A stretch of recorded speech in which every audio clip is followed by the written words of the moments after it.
long ago, two workers entered a rail car to do some welding repair work.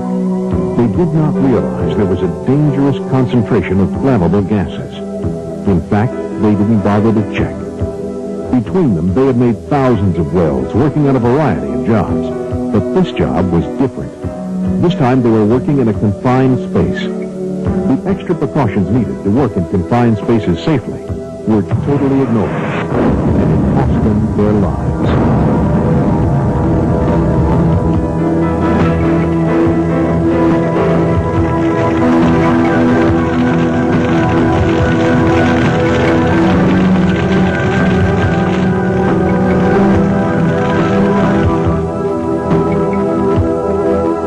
Working in a confined space is not like any other work you do. It is hazardous. The space can be entered, but it is not designed for continual occupancy. The number of openings for entry and exit are limited, and it may contain one or more health hazards. So don't take working in a confined space for granted. The most serious dangers of many confined spaces involve unsafe air. Circulation is limited in confined spaces. With no fresh supply of oxygen coming in, many areas become oxygen deficient. And with no air current to flush out the atmosphere, flammable and toxic gases collect inside. These hazards can grow more serious when hot work is performed. Hot work is any work that produces a possible source of ignition, such as electrical arcs, high temperatures, flames, or sparks. The dangers of confined space hot work go beyond those of explosion. Because hot work consumes oxygen, this can create oxygen deficiency, and workers can suffocate. Hot work can also release toxic chemicals which can produce severe health damage or death. These hazards are serious, even life-threatening, but they can be controlled. This program will teach you how to perform hot work in confined spaces safely. You'll learn how to pre-plan your work using entry and hot work permits, how the safety measures listed on the permits protect your health, and additional safe work practices for confined space hot work.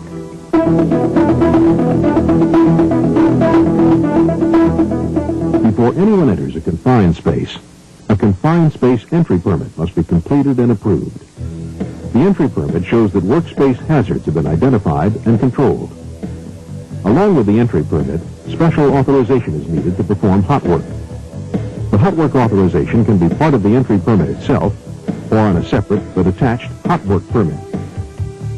The entry and hot work permits identify the space to be entered, the date and time of entry, when the permit expires, the kind of work to be done, and the names of people authorized to enter the space, serve as outside attendants, and supervise the work. The heart of the entry and hot work permit is a checklist of possible hazards and planned safety measures needed to control them. Before anyone enters the space, the entry supervisor makes a thorough pre-entry inspection following the checklist. He ensures all the conditions are safe and all precautions have been taken. Then he signs the permits allowing entry. The entry permit safeguards your health and your life.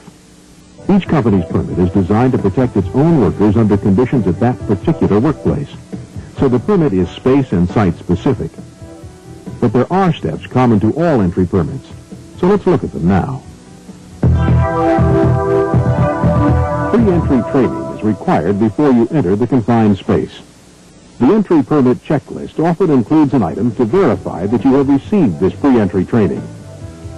Both the confined space and hot work permit should be posted outside the confined space to notify passers-by of the entry.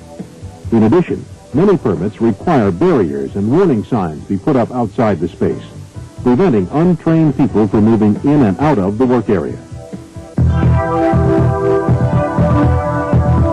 Remember the two welders who were working in the rail car? Had the atmosphere been tested before entering the space, they would still be alive today. Don't make the same mistake. Never enter a confined space until the air has been tested. 3 tests are usually needed. They measure the air's oxygen, flammability, and toxicity content. If any test shows the air is unsafe, the hazard must be controlled before the space is entered. For each test, check all levels of the space, top, middle, and bottom. Some hazardous gases are heavier than air and will collect at the bottom of the space, while others are lighter than air and will collect at the top. Always test the oxygen content first. The atmosphere in a confined space must be from 19.5% to 23.5% oxygen. Below 19.5%, there might not be enough oxygen to support life. Above 23.5%, there is a serious fire hazard.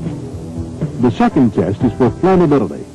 This is the one that could have saved the two welders. The air in a confined space is considered hazardous if it contains a flammable concentration of vapor, gas, or mist greater than 10% of the lower flammability limit, LFL, or airborne combustible dust at a concentration that meets or exceeds its LFL. If pre-entry test results are above this level, do not go into the space until the hazard has been controlled. And if the tests show the air has become flammable after work has begun, stop hot work immediately and exit the space at once. The third test is for toxic substances. The concentrations of any toxic substances must not exceed their permissible exposure limits, or PELs. The permit lists which toxic substances to test for and the maximum acceptable level of each one. Because hot work can create atmospheric hazards, the air must either be monitored constantly or tested regularly. The permit will tell you if continuous monitoring is needed, or if it's not, how often to retest the air. You will usually have to prepare a confined space before you can work in it safely. This involves isolating, cleaning, and ventilating it. Remember, if you must enter the space to do any of this work, test the atmosphere first. Isolating the space prevents hazardous materials and energy from being released inside. Follow the steps listed on the entry permit. They may include blanking or disconnecting pipes and process lines, depressurizing pressurized systems, decoupling mechanical linkages, and even locking out electrical devices at their power source. When isolating the space, follow proper procedures for line breaking and lockout tagout. If you knew this drum contained flammable vapors, would you want to try welding on it? Of course not. The heat from your torch could easily heat the vapors inside the drum, causing an explosion. This seems obvious, but too many workers make this mistake, and it's a killer. Never assume a confined space is free of hazardous residue. Empty and clean the space thoroughly. Pipes and ducts should be flushed, blown, cleaned, or purged. Containers and hollow spaces must be vented before doing hot work on them, and purging with inert gas is recommended. But remember, inerting can create atmospheric hazards. Scaling in walls can hold hazardous residues. Clean scales far enough away from hot work to prevent ignition or outgassing. Mechanical ventilation is required when performing hot work in a confined space. Begin ventilating far enough in advance to allow time to test the air before anyone enters. Keep the system operating for as long as work is in progress. Never ventilate with pure oxygen, since this creates a severe fire hazard. The best method is local exhaust ventilation with movable hoods or fixed enclosures. Where local exhaust is impractical, general ventilation can be used. General ventilation flushes the atmosphere by supplying and exhausting large volumes of air, but it is not very effective in controlling fumes and dust. When using general ventilation, the air must be tested in each worker's breathing zones. If testing indicates the air is toxic, wear an airline respirator and have an egress bottle on hand. The entry permit lists the personal protective equipment needed to work in the space safely. Depending on the location and type of work, these items can include helmets, face shields, goggles, hard hats, protective clothing, safety boots, insulated gloves, earplugs, and respirators. Many permits list special equipment to protect you from electrical shocks and explosion hazards. For example, portable lights and power tools should be specially designed so they can't spark and cause an explosion. Area safety equipment includes platforms, ladders, fall protection equipment, and other devices to aid the worker leaving the space. Before entering the space, inspect all items to make sure they are in good condition and ready for emergency use. Some of the confined spaces you're assigned to work in may be hard to exit. In these cases, a way must be provided to get you out quickly in an emergency. A retrieval line attached to a body harness is often used. For spaces which exit through a top opening, a mechanical device, such as a winch, should be close by. If you have trouble in a confined space, the quick, correct use of rescue equipment may save your life. To make sure help is there when you need it, an attendant with a pre-planned rescue procedure must be stationed outside the confined space at all times during entry and hot work. If the attendant has to leave his post for any reason, all entrants must exit the space. The attendant monitors conditions in the space to make sure they stay safe and immediately orders all entrants out of the space if acceptable conditions change. The attendant is responsible for summoning the rescue team. The attendant does not enter the confined space for rescue purposes unless he is properly trained and relieved by another authorized attendant. His primary job is to stay outside to operate rescue equipment and help in any other way he can. The attendant must stay in contact with the entrance, and he must be able to summon help in an emergency. Many entry permits list equipment needed for these purposes, such as walkie-talkies, phones, two-way radios, and even video equipment. For any entry into a confined space that could be hazardous, the employer arranges for a rescue team to be available. The entry permit states which rescue team the attendant should call and how to summon them.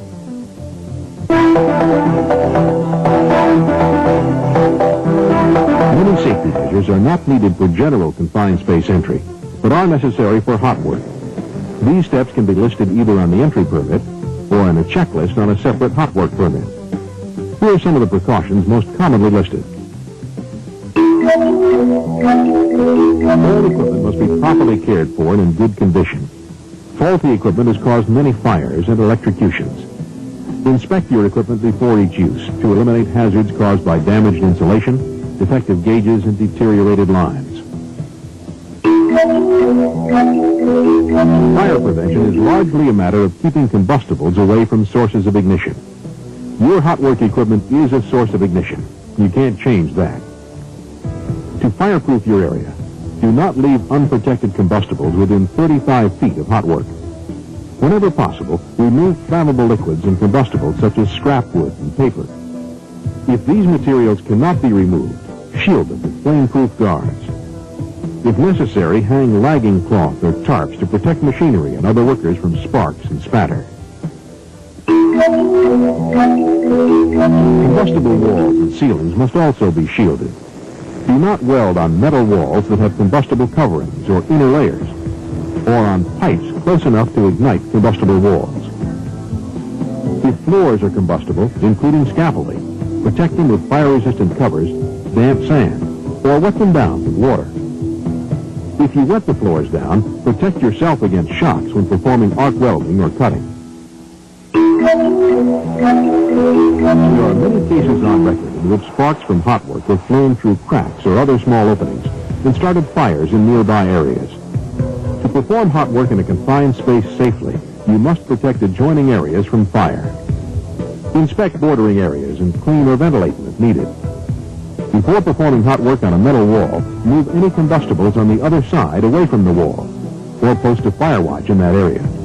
Place flame-proof covers over ducts and other openings within 35 feet of your work, and protect conveyor systems that could carry sparks to distant combustibles. If the permit specifies that the space must be protected by sprinklers, make sure they are in service. No flame cutting or welding is allowed if the sprinkler system is impaired. Fire extinguishing equipment must be available and ready for instant use. Pails of water, buckets of sand, hoses, or portable fire extinguishers can be used.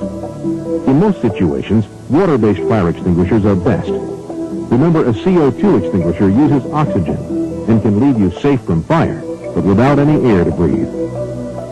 A trained and equipped fire watch is needed for hot work whenever any fire might start, or when combustible materials are exposed to ignition. If work creates a fire hazard in nearby areas, a watch is required there, too. The fire watch must be alert for fires in all exposed areas. If a fire starts, he immediately tells the person doing the hot work.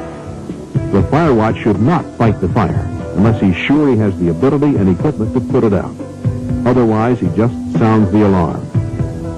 The watch must stay at his post at least 1/2 hour after hot work is completed to check for smoldering fires.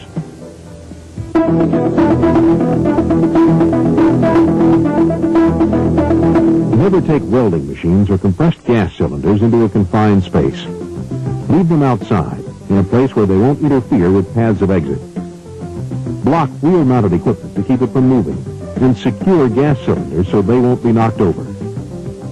Do not use torches to soften or remove combustible materials, and shut down equipment when it is not in use.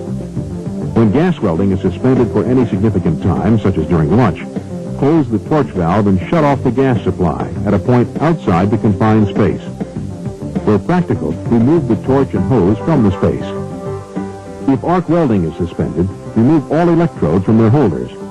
Place the holders where accidental contact cannot occur, and disconnect the machine from its power source. Close gas manifold isolation valves at the end of your shift. Overnight, remove all hot work equipment from the confined space. Confined space entry and hot work. Each of these assignments can be hazardous. By following the permit for confined space entry and hot work, the necessary precautions are taken. Make sure all safety measures listed on the permits are in place before you begin work. These guidelines will help you perform hot work in confined spaces without endangering yourself or your coworkers.